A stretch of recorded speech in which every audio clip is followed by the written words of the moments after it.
کہتے جی کہ انٹرنیٹ سے علماء کے جو درس ہوتے ہیں اس سے علم حاصل کرنا جائز ہے؟ ہاں بالکل جائز ہے۔ جو لوگ قرآن کو اللہ کی مخلوق سمجھتے ہیں وہ غلط ہے۔ صحیح عقیدہ یہ ہے کہ اللہ کا کلام ہے۔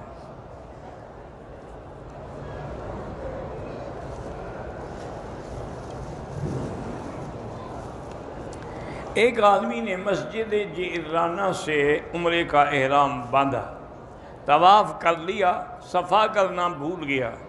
طواف کے بعد اس نے سر پہ اس طرح پھروا کے حلق کرا لیا۔ اب حلق کرانے کے بعد یاد آیا کہ صفا مروہ نہیں کی، تو بہرحال اس پہ دم پڑ گئی کہ اس نے صفا مروہ چھوڑی ہے۔ صفا مروہ واجب ہے عمرے میں۔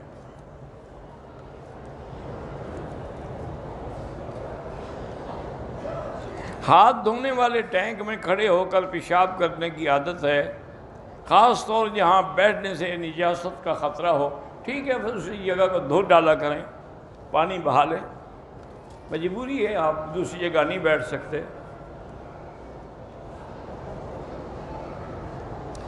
یہاں سعودی عرب میں گوشت جو ہے وہ مشینوں سے نہیں کاٹا جاتا، یعنی جو ان کا اپنا انتظام ہے وہ ذبح ہوتا ہے۔ البتہ جو گوشت باہر سے آتا ہے ان کے ساتھ کنٹیکٹ یہی ہے کہ وہ ذبح کر کے بھیجیں گے، لیکن اعتبار نہیں کیا جا سکتا۔ نفلی طواف ہو یا عمرے کا یا حج کا، ہر طواف کے بعد 2 رکعت پڑھنا واجب ہے، نفل نہیں ہے۔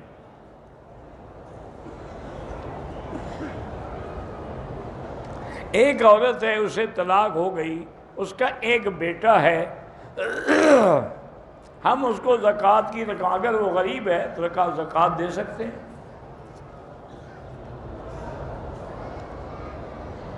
کہتے جی آپ نے 2 دن پہلے اپنے کچھ ٹیسٹ وغیرہ کے بارے میں بتایا تھا، ہم بڑی دعا کرتے رہے، اللہ آپ سب کچھ جزائے خیر دے۔ الحمدللہ وہ سارے ٹیسٹ جو ہیں وہ صحیح ہیں۔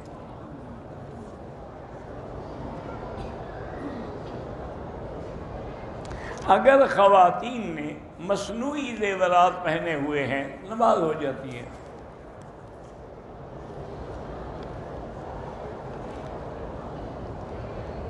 اللہ تعالیٰ تمام مسلمانوں کو اور ان کی اولادوں کو کامیاب کرے، صالح بنائے۔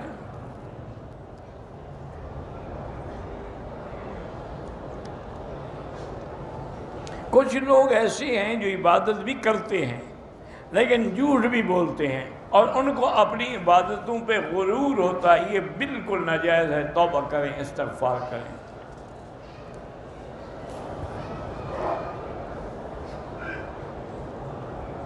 بہرحال ایک کتاب ہے جو منتخب احادیث جس میں جمع ہیں، بالکل پڑھا کریں، مسجد میں درس بھی دیا کریں۔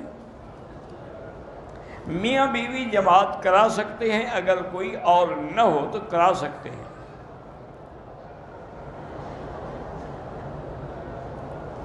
نوز پتہ نہیں فٹنگ کے ساتھ عمرہ ہو سکتا ہے، بہرحال وہ نہیں باندھنا چاہیے نقاب، کپڑا آگے لٹکا کے رکھے۔ اللہ ہر بیمار کو شفا عطا فرما۔ نمازی کے آگے سے نہ گزریں، کوشش کریں، مجبوری ہو تو سجدے کی جگہ سے دور ہو کے گزر جائیں۔ عمرے کے اندر سب سے بڑی چیز جو ہے وہ نیت ہے، احرام ہے اور طواف، پھر صفا مروہ جو ہے واجب ہے، حلق جو ہے وہ واجب ہے۔ طواف یا صفا کے چکر کم ہوں، اگر ایک آدھا چکر کم ہو تو پھر تو ہو جائے گا، لیکن زیادہ کم ہو تو دوبارہ کریں۔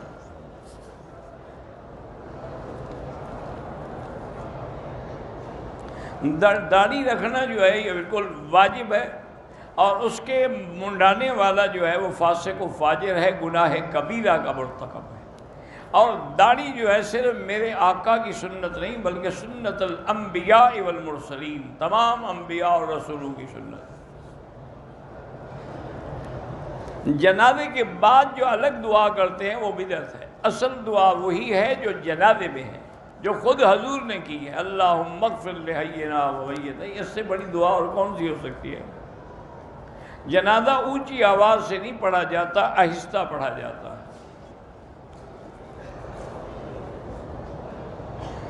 میری بھانجی کینسر کے مرض میں مبتلا ہے، اللہ شفا عطا فرمائے۔ ہمارے والد سید محمد منیر الحق بیمار ہیں، اللہ شفا عطا فرمائے۔ پاکستان میں ایک بچی منائل شکیل کینسر میں، اللہ شفا عطا فرمائے۔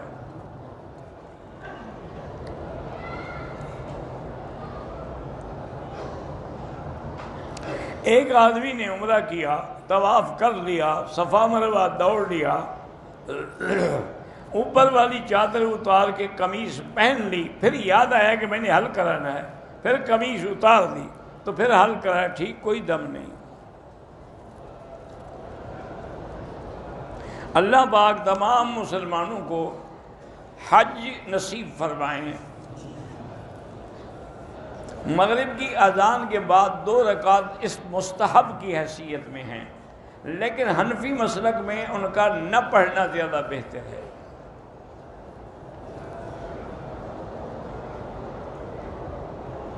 اگر نماز کا وقت ہو جائے، حرم نہ پہنچ سکیں، ٹھیک ہے، عورتیں ہوٹل میں پڑھ لیں۔ میری شادی کو 4 سال ہو گئے ہیں، اولاد نہیں ہوئی، اللہ سے مایوس نہ ہوں اور یقین کامل کے ساتھ وہ دعا مانگیں، رب لا تذرنی فردا وانت خیر الوارثین۔ خانہ کعبہ پر رشتہ داروں کے نام لکھتے ہیں، بالکل گناہ ہے۔ 2 طواف اکٹھے کر لیے تو بعد میں 2 رکعت پڑھنی ہوں گی۔ طواف شروع کرتے ہوئے کندھا نہیں نکالا، 4تھے چکر میں یاد آیا تو نے کہا کوئی بات نہیں، کوئی دم نہیں ہے، سنت سے البتہ محروم ہو گئے۔ کان میں تکلیف ہے تو آپ زمزم پی کے دعا کریں۔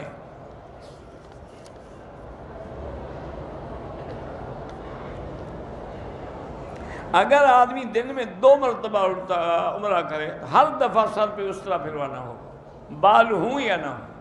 حتیٰ کہ اگر کوئی گنجا آدمی بھی عمرہ کرے، اس کو بھی سر پہ اس طرح پھروانا ہوگا۔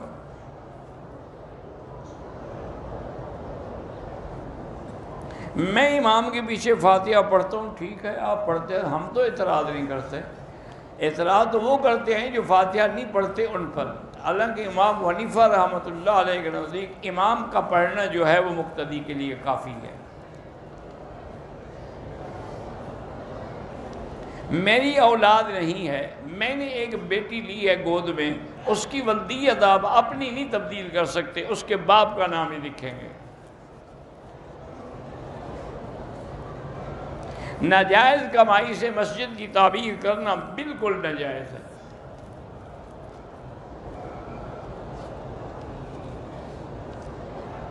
میں نے ایک دوست کو پیسے دیے ہیں کاروبار کے لیے، اس نے کوئی فکس نہیں کیا ہے، وہ کہتے ہیں کہ جو بھی ہوگا کبھی زیادہ کبھی تھوڑا نفع آپ کو دوں گا، کوئی حرج نہیں۔